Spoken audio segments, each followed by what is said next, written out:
हरे Krishna. Shri Radha Krishna centre में आप सभी का स्वागत है।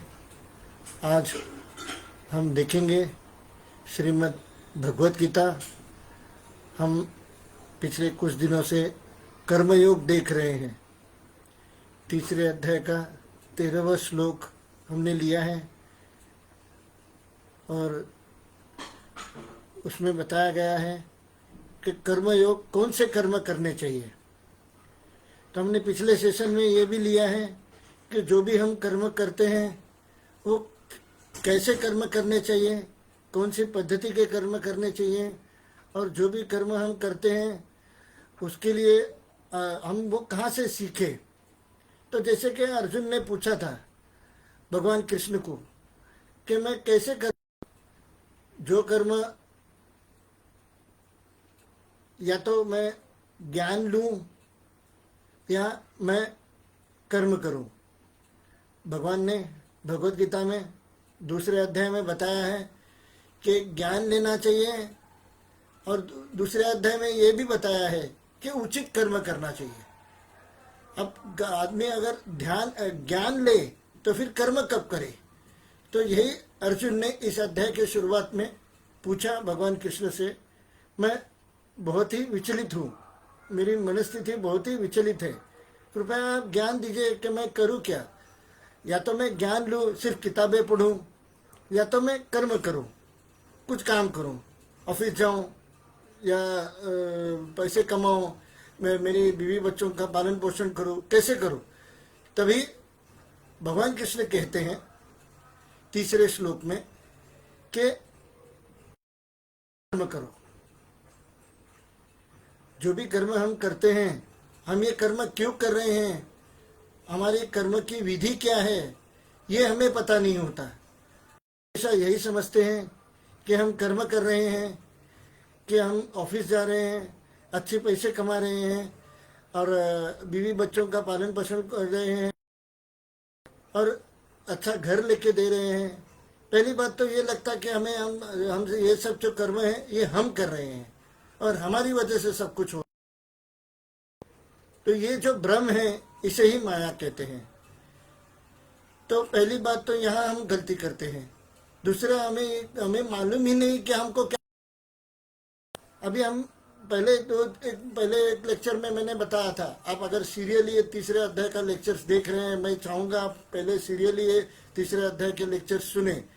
उसमें भगवान कृष्ण ने बताया था कि जो भी कर्म आप करेंगे वो शास्त्रों के आधार पर हो। अब शास्त्रों के आधार पर कर्म कैसे हो, या तो कर्म को कौन से शास्त्रों के आधार पर हो, कौन बताएगा सही कर्म क्या है। तो दो व्यक्ति बता सकते हैं सही कर्म क्या है। एक भगवान बता सकते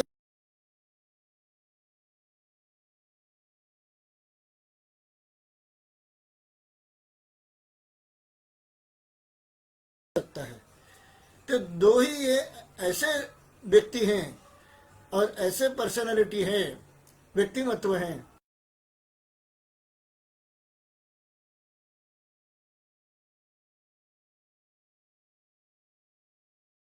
क्या है, कौन से कर्म करने चाहिए, किससे सीखना चाहिए, ये हम सभी कर्म करने की विधि क्या है, कौन सा उचित कर्म है, कर्म कौन सा कर्म करना चाहिए। हमने तीसरे अध्याय के 13वें श्लोक में देखा है कि विष्णु के लिए कर्म करना चाहिए। सारे जवाब हम लेने की कोशिश कर रहे हैं। तो हम आज देखेंगे तीसरे अध्याय के 14वें श्लोक में कि हम जो खाते हैं और पीते हैं, पानी पीते हैं, या जो भी हम ग्रहण करते हैं भोजन में, वो आता कहाँ से है, इसके बारे में ये 14वें श्लोक में बताया गया है। तो हम पहले थोड़ा कीर्तन करेंगे और फिर आज का ये सेशन शुरू करेंगे।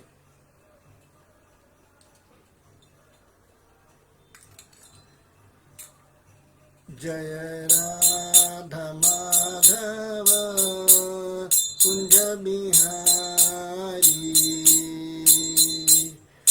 जय राधा माधव कुंज बिहारी, जय गोपी जन वल्लभ गिरिवरधारी यशोदानंदन व्रज जनरंजन यशोदानंदन व्रज जनरंजन यमुना तीरा बनचारी यमुना तीरा बनचारी जय राधा माधव कुंज बिहारी हरे कृष्ण कृष्ण हरे हरे हरे राम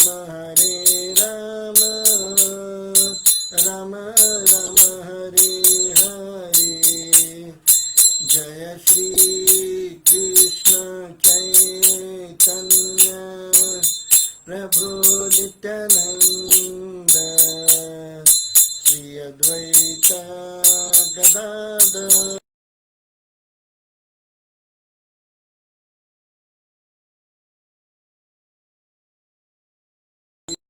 कृष्ण कृष्ण कृष्ण हरे हरे हरे राम राम राम हरे हरे हरे कृष्ण कृष्ण कृष्ण हरे हरे हरे राम राम राम हरे हरे जय जगन्नाथ जय बलदेव जय सुभद्रा जगन्नाथ स्वामी नयन पथगामी भव तुमे हरे कृष्ण कृष्ण कृष्ण हरे हरे हरे राम राम राम हरे हरे जय जय प्रभुपा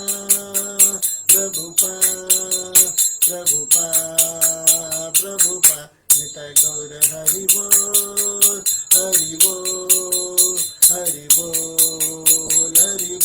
निताय गौर प्रेमानंद हरि बोल श्रीला प्रभुपाद की जय। तो हमारे जो परंपरा है वो परंपरा अंतर्गत हम हमेशा पहले थोड़ा कीर्तन करते हैं। श्रवणम कीर्तनम विष्णु स्मरणम। हमेशा जो भी हम ज्ञान लेते हैं, अगर हम महा में ज्ञान ले रहे हैं, साइंस कर रहे हैं, तो हमें पहले इंग्लिश आना चाहिए। अगर हम इंग्लिश मीडियम स्कूल में हैं तो हमको पहले ABCD आनी चाहिए। अगर हमको ABCD नहीं आती और हम 12th स्टैंडर्ड में या MBBS के फर्स्ट ईयर में चले गए तो जा ही नहीं सकते। एक तो पहली बात, तो अगर फिर भी गए, समझो इंग्लिश आ रही है तो हमें बहुत तकलीफ होती है। कुछ लोग फिर क्या करते हैं कि साइंस लेने के बजाय फिर कॉमर्स लेते हैं कि नहीं भाई इंग्लिश का बहुत प्रॉब्लम हो रहा है जो वर्नाकुलर मीडियम में। तो पहले हमें वैसे ही, अगर हमको भगवान का जो ज्ञान लेना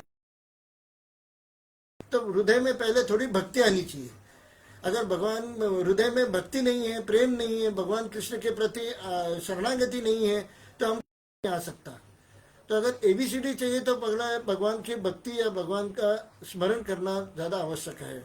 तो इसलिए हमने पहले थोड़ा देर कीर्तन किया है। अभी कीर्तन के बाद हम थोड़ा विष्णु स्मरण करेंगे। कृष्ण स्मरण करते हैं।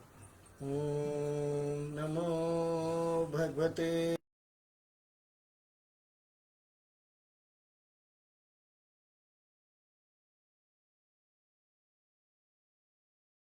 वासुदेवाय। ओम नमो भगवते वासुदेवाय।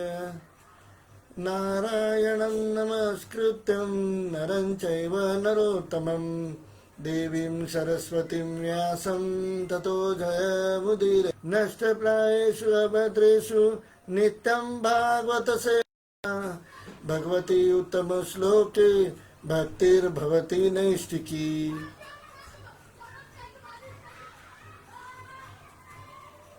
नारायणं नमस्कृत्यं नरं चैव नरोत्तमं देवीं सरस्वतीं व्यासं ततो जयमुदीरयेत्। नष्टप्रायेषु अभद्रेषु नित्यं भागवत सेवया भगवती उत्तम श्लोके भक्तिर्भवती नैष्टिकी।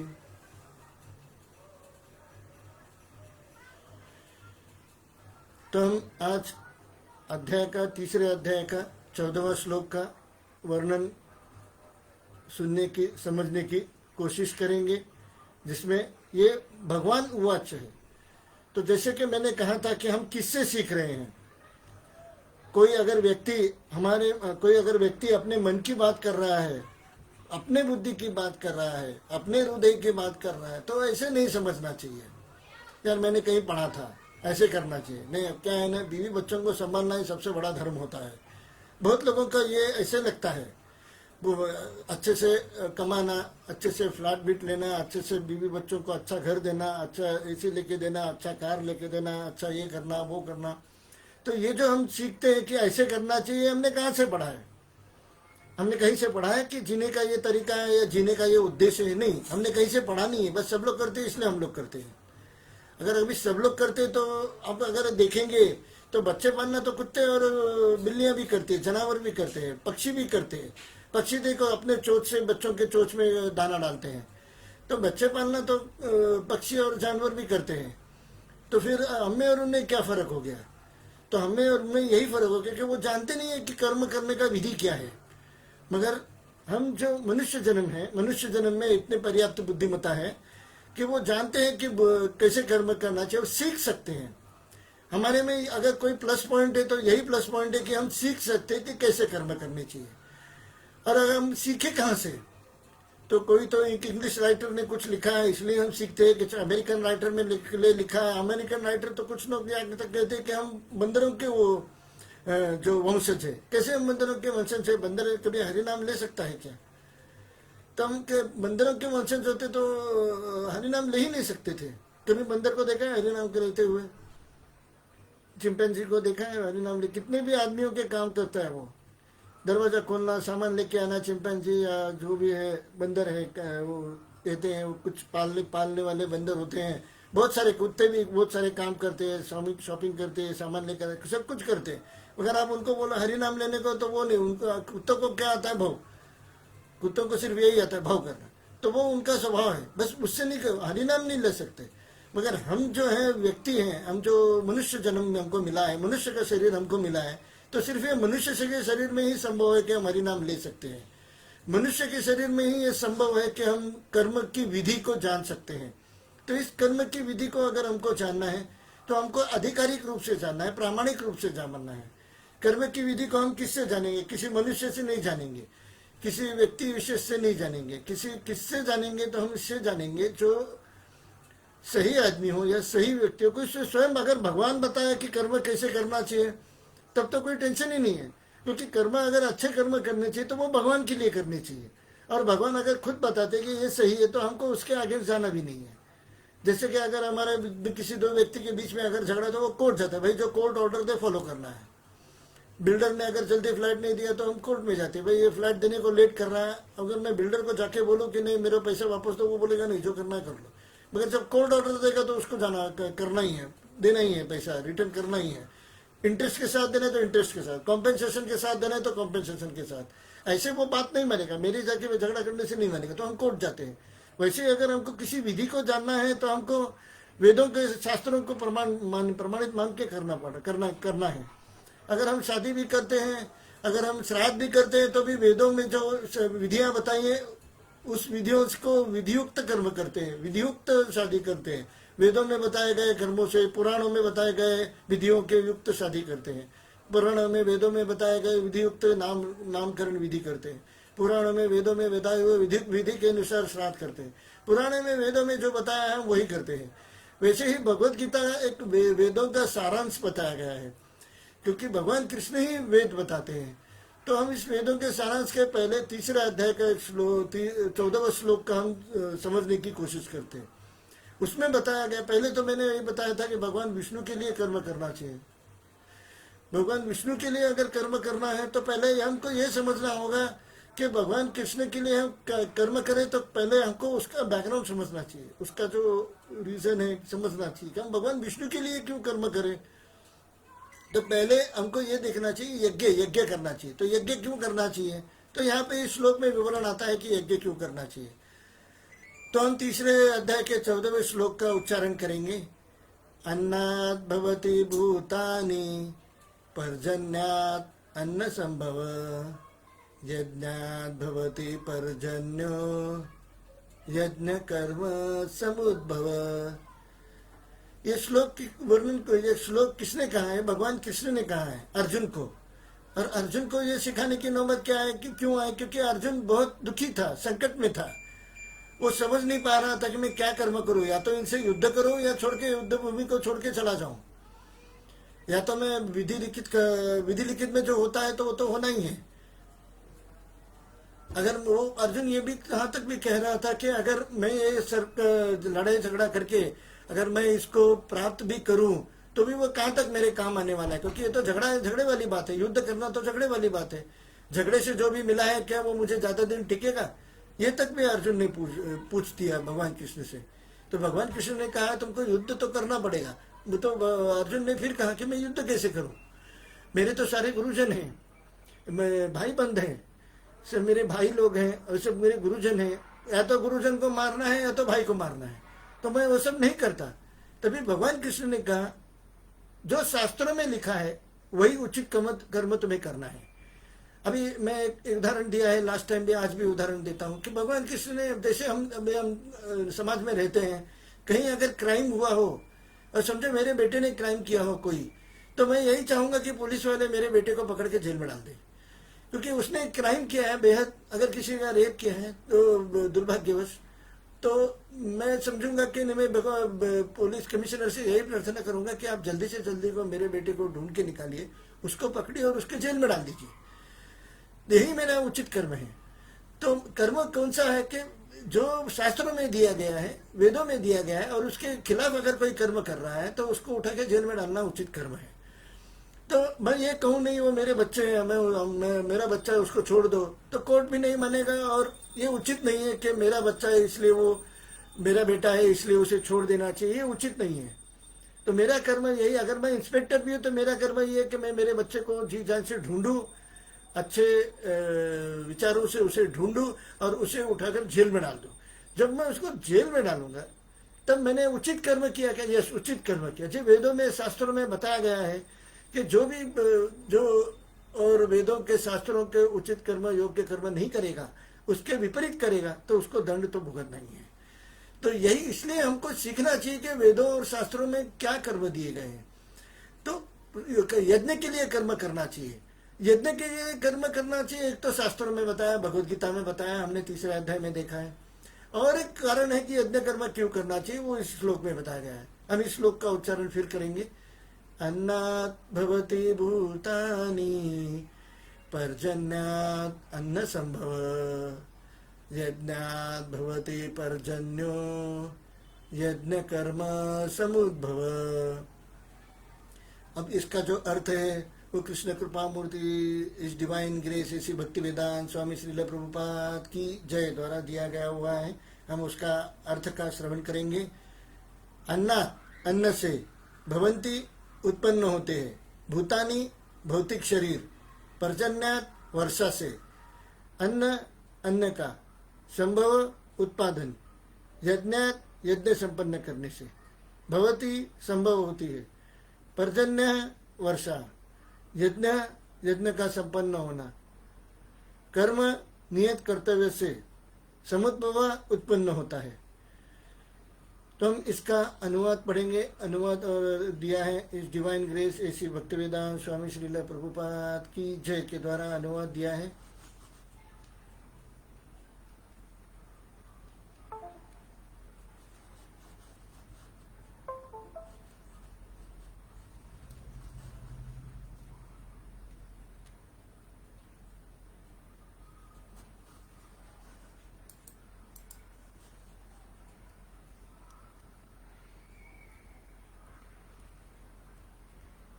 हम इसका भावार्थ पढ़ेंगे। भावार्थ यानी अनुवाद है संस्कृत श्लोक का। इस अनुवाद में बताया गया है सारे प्राणी अन्न पर आश्रित है जो वर्षा से उत्पन्न होता है।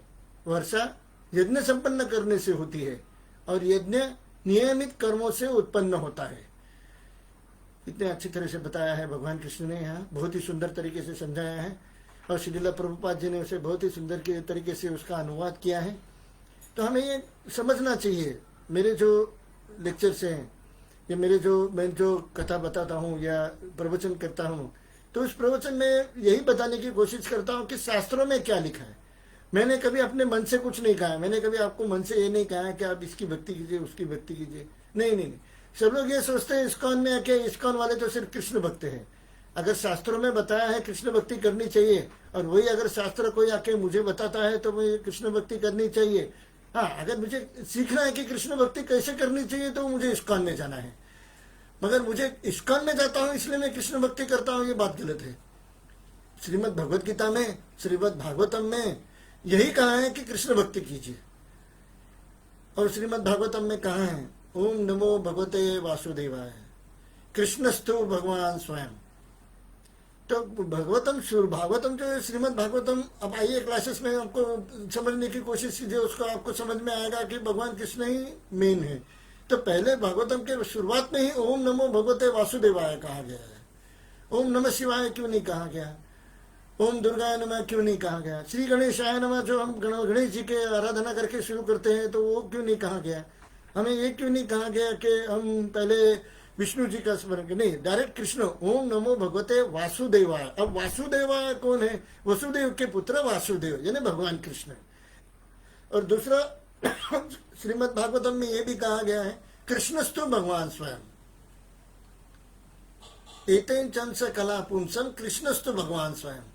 सारे कला और विकला के कला अंश और कला है भगवान कृष्ण के, मगर उसमें से जो भगवान है वो सिर्फ भगवान कृष्ण है, बाकी सब उनके अवतार है। भागवतम में कहा गया है। अब यहाँ पे भी कहा गया है कि भगवान विष्णु यानी कृष्ण की सेवा करनी चाहिए। विष्णु और कृष्ण में कोई फर्क नहीं है। हम ये आगे भी जानने की कोशिश करेंगे कैसे होता है। तो हम तात्पर्य पढ़ेंगे। भगवत तात्पर्य दिया है डिवाइन ग्रेस ऐसी भक्ति वेदांत स्वामी श्रील प्रभुपाद की जय। जैसे कि मैंने बताया था, हम दो ढंग से सुन सकते हैं। या तो हम भगवान कृष्ण से डायरेक्टली सुन सकते हैं, जो कि हमारे इस बुद्धि से, हमारे इस चक्षु से हम देख नहीं सकेंगे भगवान कृष्ण का रूप। तो भगवान कृष्ण अपने सेवा करने वाले अपने पार्षदों को भेजते हैं, जैसे श्रील प्रभुपाद जी। तो भगवान कृष्ण के जो पार्षद हैं, सेवा भक्त हैं भगवान कृष्ण के श्रील प्रभुपाद जी, तो श्रील प्रभुपाद जी हमको भगवान ने जो बताया वाणी है, वो वाणी को प्रवचन करके हमको लिख के दिया है उन्होंने कि कैसे उसका विवरण है। तो हम श्रील प्रभुपाद जी से सीख रहे हैं, विनायक बड़वे से नहीं सीख रहे हैं। हम मेरा नाम विनायक बड़वे, मैं कंप्यूटर इंजीनियर हूँ और इसलिए ही मैं ये समझदारी के साथ ये बता सकता हूँ, पूर्ण बुद्धिमत्ता के साथ ये बता सकता हूँ कि ये मेरी बुद्धि का प्रयोग नहीं है। ये जो भी श्रील प्रभुपाद जी ने, जो भी भगवान ने संस्कृत श्लोक में बताया है, उसका जो परम भक्त श्रील प्रभुपाद जी मेरे गुरु हैं, उन्होंने जो बताया है वही तात्पर्य मैं आपको बता रहा हूँ। भगवद गीता के महाटीकाकार श्रील बलदेव विद्याभूषण इस प्रकार लिखते हैं। अब बलदेव विद्याभूषण भी एक मगर के महान भगवद गीता के प्रचारक हैं और उन्होंने इस भगवद गीता के श्लोक का अध्ययन करके उन्होंने भी एक महान गुरु हैं। बलदेव विद्याभूषण हमारी गुरु परंपरा में है, जो श्रील प्रभुपाद जी के भी गुरु हैं। इसलिए श्रील प्रभुपाद जी हमेशा बलदेव प्रभुपाद जी के गुरु आते हैं। हम वो पूरी परंपरा है, हम कभी उसके बारे में अलग से विवरण करेंगे। पहले तो हम ये देखने की कोशिश करेंगे कि भगवद गीता में टीकाकार श्रील बलदेव विद्याभूषण क्या लिखते हैं। ये इंद्रियात अंगात व्यसंतीम यज्ञ सर्वेश्वरम विष्णुर्गर्भचर्य तच्छेष्मश्रंति तेन तद्वेद यात्रां संपदयन्ति ते संतः सर्वेश्वरस्य यज्ञ पुरुषस्य भक्ताः सर्वकिल्वी शरीर अनादिकाल विधि वृद्धैर आत्मानुभव प्रतिबंधै निखितै पापैर विमुच्यन्ते। संस्कृत श्लोक है, डिफिकल्ट होगा आपको, मुझे भी है। हम आगे पढ़ते हैं क्या उसका विवरण है। भक्त परमेश्वर जो यज्ञ पुरुष अथवा समस्त यज्ञों के भोक्ता कहलाते हैं, सभी देवताओं के स्वामी हैं और जिस प्रकार शरीर के अंग पूरे शरीर की सेवा करते हैं, उसी तरह सारे देवता उनकी सेवा करते हैं। पहले तो हमें यह समझना चाहिए, पहले तो हमें मन में श्रद्धा ये लानी चाहिए कि जो हम पढ़ रहे हैं वो सही है। अगर ये मन में श्रद्धा ना हो तो ये लेक्चर सुनना भी बेकार है। तो जो हम सुन रहे हैं, जो हम पढ़ रहे हैं, जो इधर सामने लिखा हुआ है, इसलिए मैं शेयरिंग करके आपको डायरेक्टली स्क्रीन पे दिखा रहा हूँ कि मैं यहाँ वहाँ से नहीं दिख रहा। देखिए भगवत गीता में सामने दिया हुआ है। तो हम ये वाक्य को फिर से पढ़ेंगे। परमेश्वर जो यज्ञ पुरुष, अभी इतने आधिकारिक रूप से लिखा हुआ है कि ये भगवत गीता अमेरिका में भी है, जापान में भी है, जर्मन में भी है, चाइनीज में भी है, चाइना में भी प्रसिद्ध हुआ है। सब जगह आधिकारिक भगवत गीता, और यही आधिकारिक Bhagavad Gita America, China, Japan के स्कूल में सिखाया जाता है। यह आधिकारिक भगवत गीता है, इसको स्टैंडर्ड माना गया है।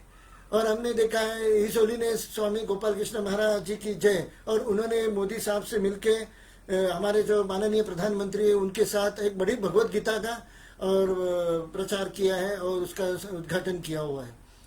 तो हम ये देखेंगे परमेश्वर जो यज्ञ पुरुष अथवा समस्त यज्ञों के भोक्ता कहलाते हैं, सभी देवताओं के स्वामी हैं, और जिस प्रकार शरीर के अंग पूरे शरीर की सेवा करते हैं उसी तरह सारे देवता उनकी सेवा करते हैं। तो ये हमें समझने की कोशिश करनी चाहिए। हम हर एक देवी देवता की सेवा करते हैं, और यज्ञ पुरुष जो वो है, वो यज्ञ पुरुष जो मुख्य है भगवान विष्णु है।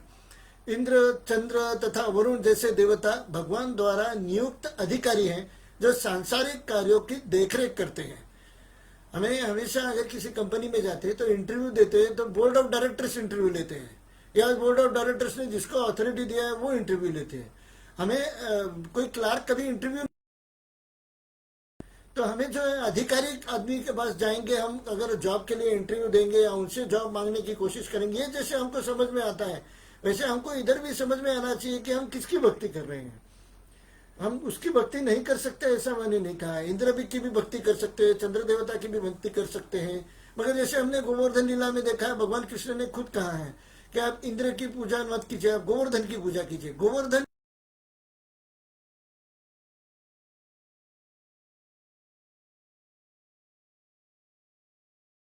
और वो गोवर्धन की पूजा करने कहा है, क्योंकि गोवर्धन तो ये भी भागवतम में भी कथा में भी आता है कि इंद्र की पूजा, वरुण की पूजा, और वरुण देवता ने बहुत बारिश गोवर्धन लीला में किया था।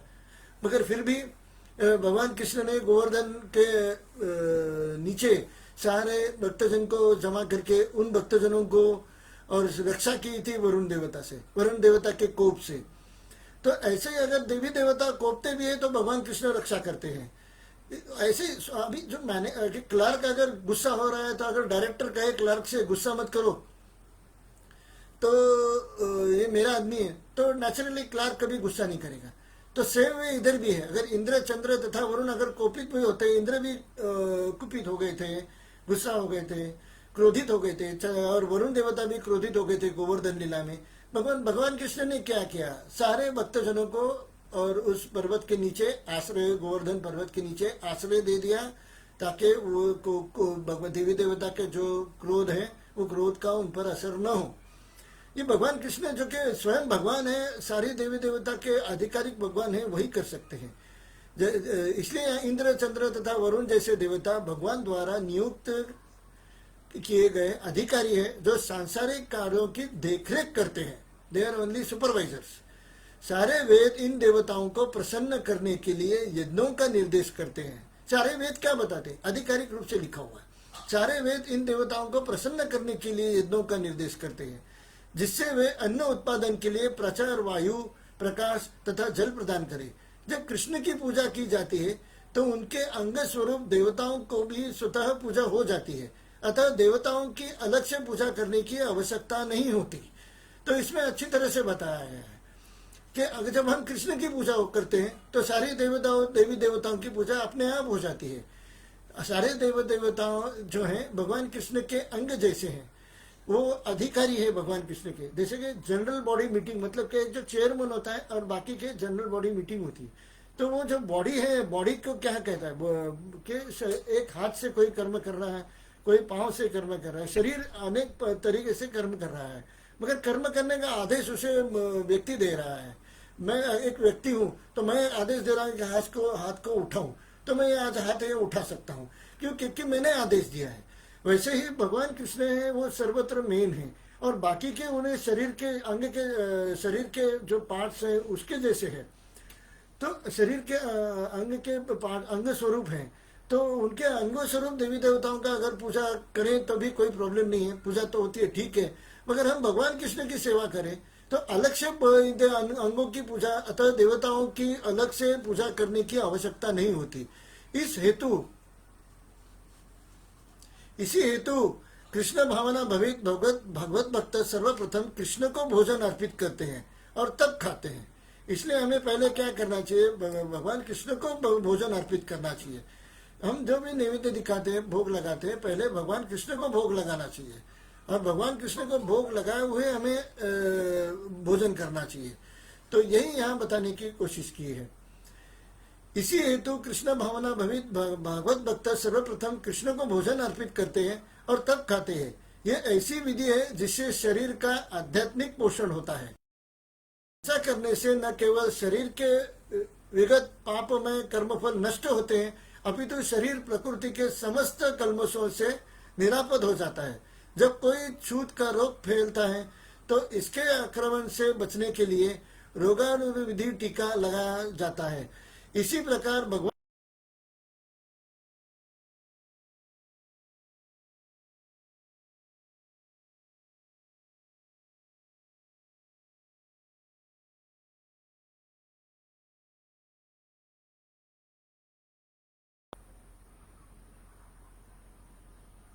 इसी प्रकार भगवान विष्णु को अर्पित करके ग्रहण किया जाने वाला भोजन हमें भौतिक प्रदूषण से निरापद बनाया जाता है। और जो इस विधि का अभ्यासते हैं वो भगवत भक्त कहलाते हैं। अतः कृष्ण भावना भवित व्यक्ति जो केवल कृष्ण के अर्पित किया भोजन करता है, जो साक्षात आत्म साक्षात्कार के मार्ग में बाधक बनते हैं। इसके विपरीत ऐसा नहीं करता, वो अपने पाप पूर्ण कर्म को बढ़ाता रहता है। जो भी हम अगर भगवान कृष्ण को अर्पित नहीं करते और ऐसे ही भोजन करते हैं, वो पाप पूर्ण कर्म कर रहे हैं। क्योंकि ये शास्त्रों में कहा गया है कि भगवान कृष्ण का भोग लगाकर ही हमें खाना चाहिए। अतः कृष्ण भावना भवित व्यक्ति जो केवल कृष्ण को अर्पित किया भोजन करता है, जो आत्म साक्षात्कार के मार्ग में साधक बनते हैं। इधर गलती से बाधक लिखा हुआ है। इसके विपरीत जो ऐसा नहीं करता, वो अपने पाप पूर्ण कर्म को बढ़ाता रहता है, जिससे सारे पाप फलों को भोगने के लिए अगला शरीर कुकरों सुकरों के समान मिलता है। इधर क्लियर कट लिखा है। जो भी हम करते खाते हैं भगवान को भोग लगाकर खाना चाहिए। और अगर इधर देखा जाए तो ह्यूमन पॉपुलेशन ज़्यादा है क्या एनिमल पॉपुलेशन ज़्यादा है? जैसे जैसे कलयुग आगे बढ़ता जाएगा एनिमल पॉपुलेशन ज़्यादा हो जाएगा। एनिमल यानी animals, birds, other than human being population ज़्यादा हो रहा है। देखिए कीड़े कितने ज़्यादा है, वायरस कितना ज़्यादा है। ऐसे आदमी को इतना छोटा सा वायरस, एक ही वायरस नहीं होता, एक आदमी के शरीर में मल्टीपल वायरस, हजारों वायरसेस होते हैं, तब जाकर मनुष्य शरीर को पूरा खा जाते हैं। तो देखेंगे अगर हम तो ऐसे कीड़े मकोड़ों, जानवरों, पक्षियों के जो तादाद है वो मनुष्यों से ज़्यादा है। तो ऐसे क्यों? ऐसे 84 लाख योनि में सिर्फ 5 लाख योनियां ही मनुष्य की है। बाकी सारी योनियां 79 योनियां और 79 योनियां और हमारी जो है पशु पक्षी और जानवरों की है। ये इजी है समझने के लिए। बाकी और भी कहा गया है, विभाजन किया हुआ है, मगर हम इसी तरीके से 5 लाख योनियां सिर्फ मनुष्यों की है। इतना कम मनुष्य की योनि क्यों है? क्योंकि हम क्या करते हैं इसमें इधर बताया गया है। और जो इस विधि का इसी प्रकार भगवान विष्णु को अर्पित करके ग्रहण किया जाने वाला भोजन हमें भौतिक प्रदूषण से निरापद बनाता है। और जो इस विधि का अभ्यासते हैं वो भगवत भक्त कहलाते हैं। अतः कृष्ण भावना भवित व्यक्ति जो केवल कृष्ण को अर्पित किया भोजन करता है, तो जो आत्मक साक्षात्कार के मार्ग में साधक बनते हैं। पर जो ऐसा नहीं करता, वो अपने पाप पूर्ण कर्म को बढ़ाता रहता है, जिससे उसे सारे पाप कर्मों को भोगने के लिए अगला शरीर कुकरों सुकरों के समान, कुत्ता और डुक्कर के समान मिलता है। यह भौतिक जगत नाना कल्मशों से पूर्ण है और जो भी भगवान के प्रसाद को ग्रहण करके उनसे निरापद हो लेता है, वो उनके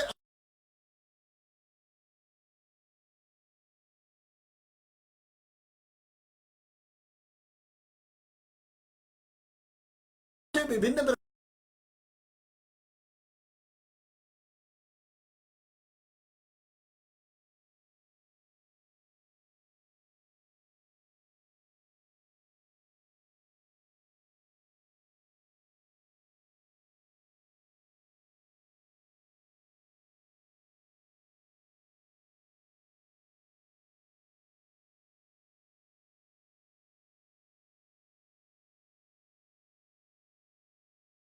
आदि देवताओं के द्वारा है। ये देवता भगवान के दास है। भगवान को यज्ञों के द्वारा संतुष्ट रखा जा सकता है। इन यज्ञों का संपन्न नहीं करता, उसे अभाव के सामना करना होगा। यही प्रकृति का नियम है। अतः भोजन के अभाव से बचने के लिए यज्ञ और विशेष रूप से इस युग के लिए संस्कृत संकीर्तन यज्ञ संपन्न करना चाहिए। हम थोड़ा गुरुओं का स्मरण करते हैं। ओम अज्ञानतिमिरान्धस्य ज्ञानाञ्जनशलाकया चक्षुरुन्मिलितं येन तस्मै श्री गुरुवे नमः। श्री चैतन्य मनोभीष्टं स्थापितं येन भूतले स्वयं रूप कदा मह्यं ददाति स्वपदान्तिकम्। हे कृष्ण करुणा सिंधु दीनबंधु जगतपते गोपेश गोपिका कांत राधा कांत नमोस्तुते। तप्त कांचन गौरांगी राधे वृंदावनेश्वरी वृषभानुसुते देवी प्रणमामि हरिप्रिये। वाञ्छाकल्पतरुभ्यश्च कृपा सिन्धुभ्येव च पतितानां पावनेभ्यो वैष्णवेभ्यो नमो नमः। जय श्री कृष्ण चैतन्य प्रभु नित्यानंद श्री अद्वैत गदाधर श्रीवासादि गौर भक्त वृंद। हरे कृष्ण कृष्ण कृष्ण हरे हरे, हरे राम राम राम हरे हरे। नमो विष्णुपादाय कृष्ण प्रेष्ठाय भूतले श्रीमते भक्ति वेदांत स्वामिनीति नामिने। नमस्ते सारस्वते देवे गौरवाणी प्रचारिणे निर्विशेष शून्यवादी पाश्चात्य देश तारिणे। श्रील प्रभुपाद की जय।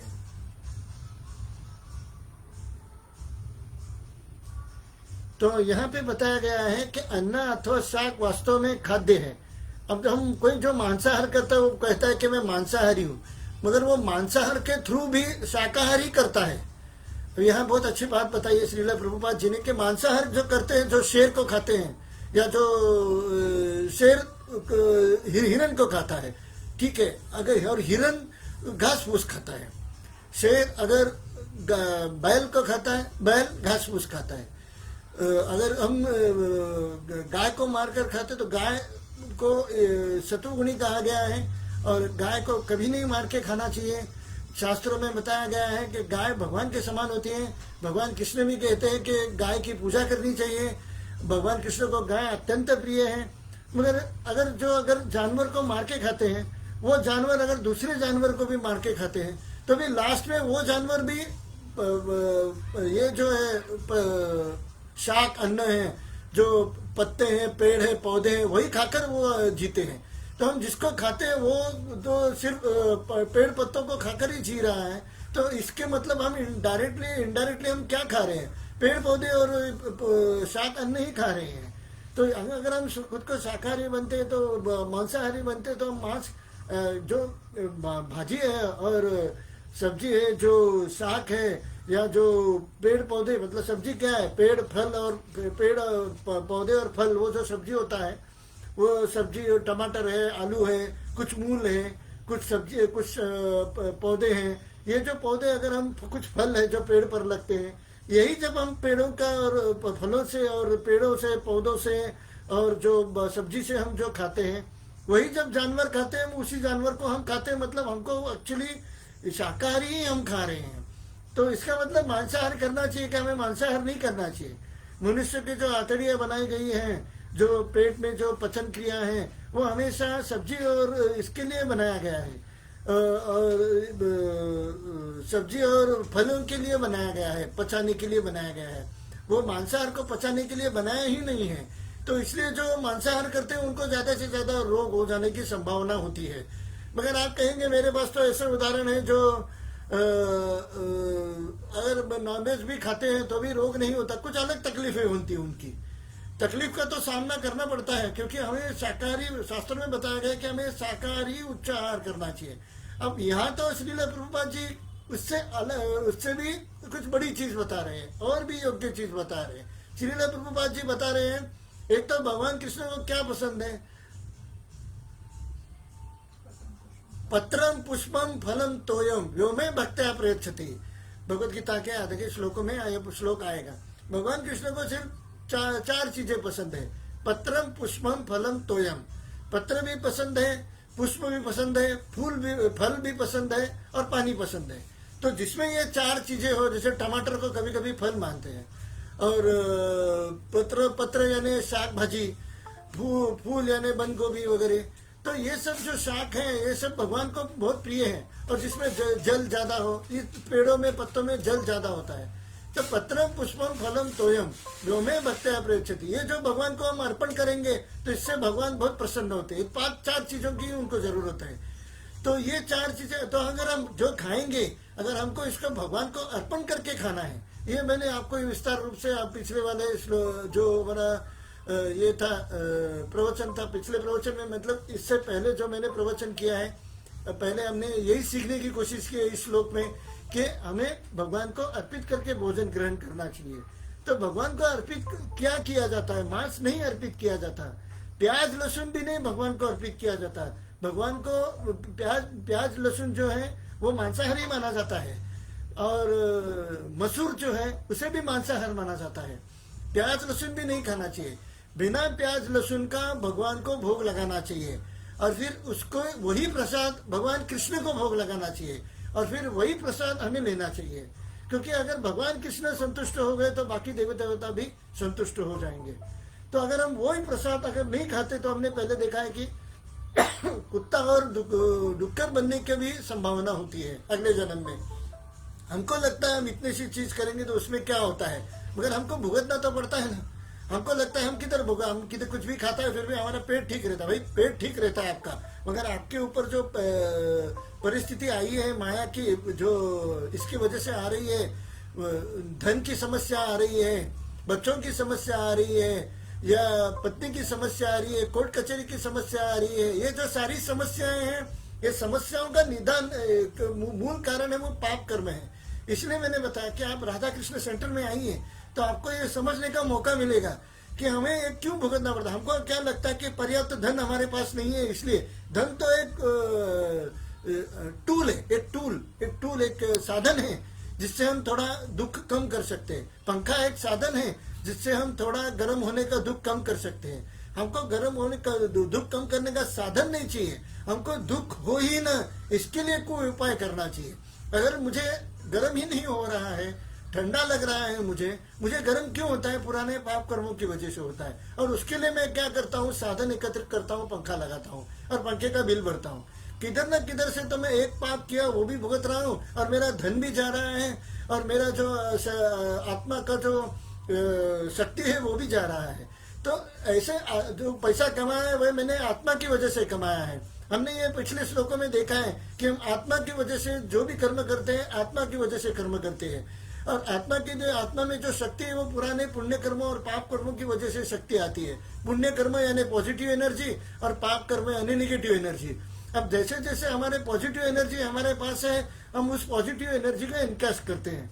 बैंक का अकाउंट का डेबिट बैलेंस और credit balance, profit account, loss account. Profit होता है और लॉस होता है। प्रॉफिट को हम खर्च कर सकते हैं, मगर हम प्रॉफिट को क्या करते हैं, लॉस को भरने की कोशिश करते हैं। लॉस यानी पाप कर्म। पाप कर्म को भुगतने के लिए हम प्रॉफिट को यूज करते हैं, हमारा फिर अकाउंट जीरो हो जाता है। फिर ये तो जानवरों जैसा हो गया। जानवर को कुछ भूख लगती है, वो खाना ढूंढ के खाता है, कैसे खाना है वो भी उसको विधि मालूम नहीं, कि जो गंदा चीज मिलता है वो भी खा लेता है। वैसे ही मनुष्य का हो गया है, कुछ विधि का पता ही नहीं है।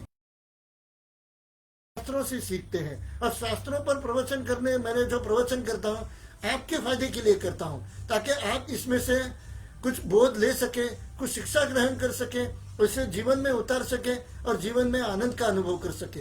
ऐसे ही नहीं कि मैं कहता कि आनंद का सागर है, सुप्रीम हैप्पीनेस, परमोच्च आनंद की प्राप्ति कीजिए। मैं लिखता हूँ कभी भी ऐसे ही नहीं लिखता। क्यों लिखता हूँ ऐसे?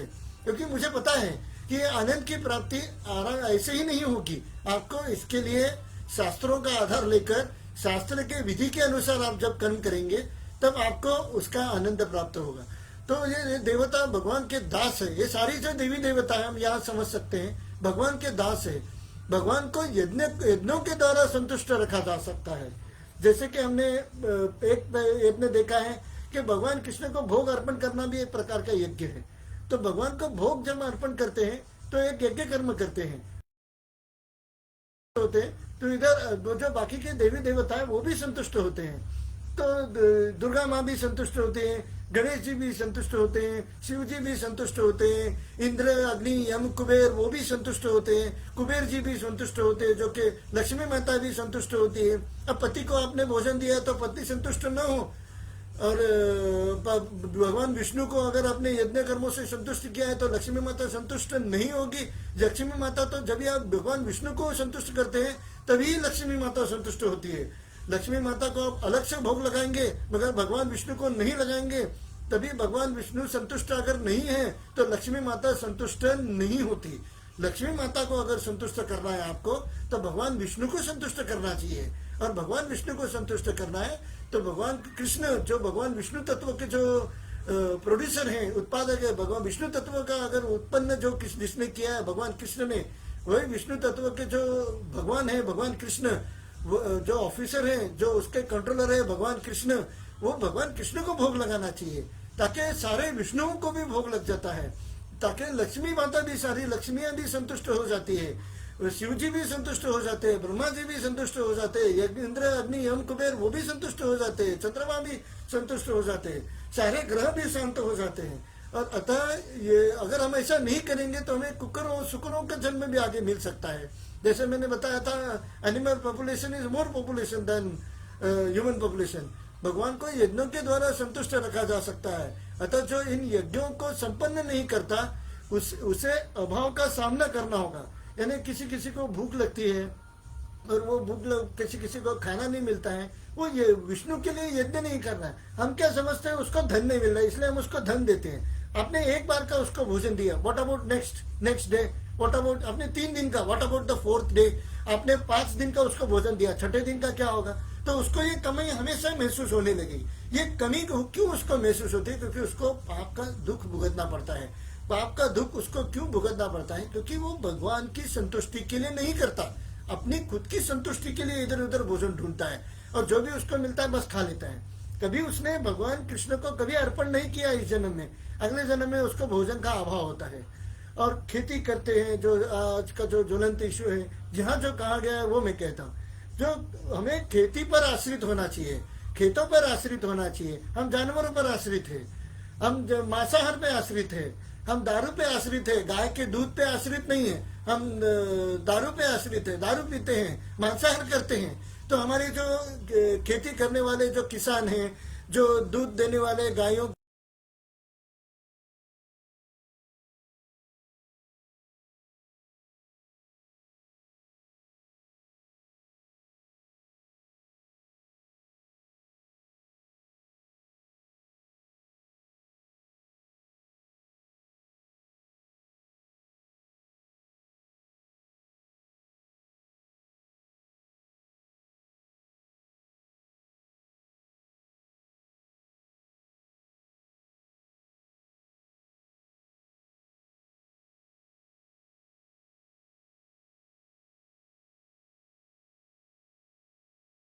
चाहिए। देखिए इस्कॉन के शॉप्स में ऑर्गेनिक मिलता है। मैं कल गया था इस्कॉन में मंदिर में, आप किसी भी इस्कॉन मंदिर में जाइए, ऑर्गेनिक चीजें लेके आइए। ऑर्गेनिक चीजें कंपनी से प्रोसेस नहीं होती, ऐसा मेरा मानना है, मेरे विचार है। बट जो भी आप खेतों से उगा हुआ है वही अन्न अगर आप भोजन में ग्रहण करेंगे तो ये जो सब्जी शाक अन्न है, मेरा जो कहना है कि वो आप ये मत खाइए, मांसाहार मत कीजिए, दारू नशा मत कीजिए, और आप सिर्फ जो सब्जी फल है वही खाइए, शाकाहारी उच्च शाकाहारी खाइए, और वो भी प्याज लहसुन भी मत खाइए। और वो जो आप खाएंगे वो पहले भगवान को अर्पित कीजिए और फिर वो खाइए, तो आपको उसमें भगवान की संतुष्टि होगी और सारे पाप कर्मों का नाश होगा। और फिर जो आपके जो विपदा आती है वो विपदा आनी बंद हो जाएगी। दूसरा भी एक मार्ग है कि जो पाप का अंत कर सकते हैं। अतः भोजन के अभाव से बचने के लिए यज्ञ, और विशेष रूप से इस युग में कौन सा यज्ञ बताया है, एक तो भोग लगाकर खाना और दूसरा संकीर्तन यज्ञ संपन्न करना चाहिए। लास्ट में बताया संकीर्तन यज्ञ। संकीर्तन यज्ञ संपन्न करने से क्या होता है? संकीर्तन यज्ञ अगर हम करेंगे, संकीर्तन यज्ञ मतलब क्या है वो मैं अभी आपको बताता हूँ। और आज इस प्रवचन के अंत में हम थोड़ा संकीर्तन यज्ञ कहते हैं।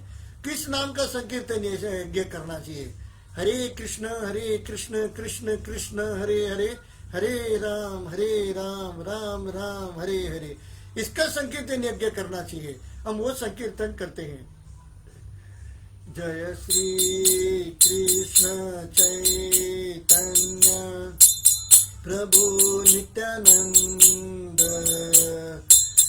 अद्वैत गदाधर श्रीवासादि गौर भक्त वृंद हरे कृष्ण कृष्ण कृष्ण हरे हरे हरे राम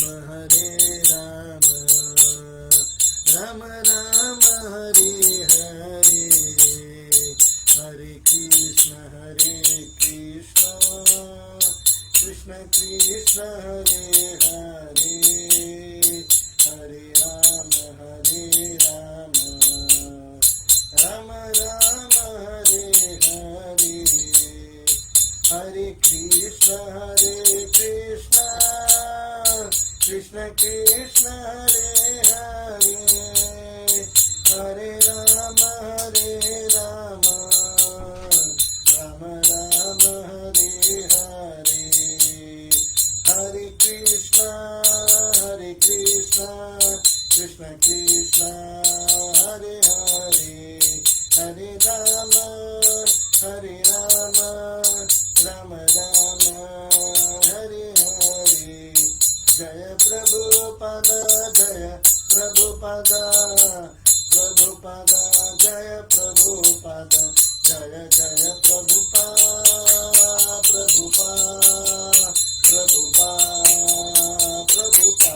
जय जय गुरुदेव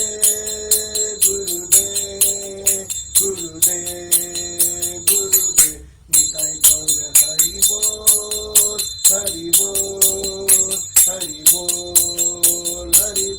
निताय गौर प्रेमानंदे हरि हरि बोल श्रील प्रभुपाद की जय।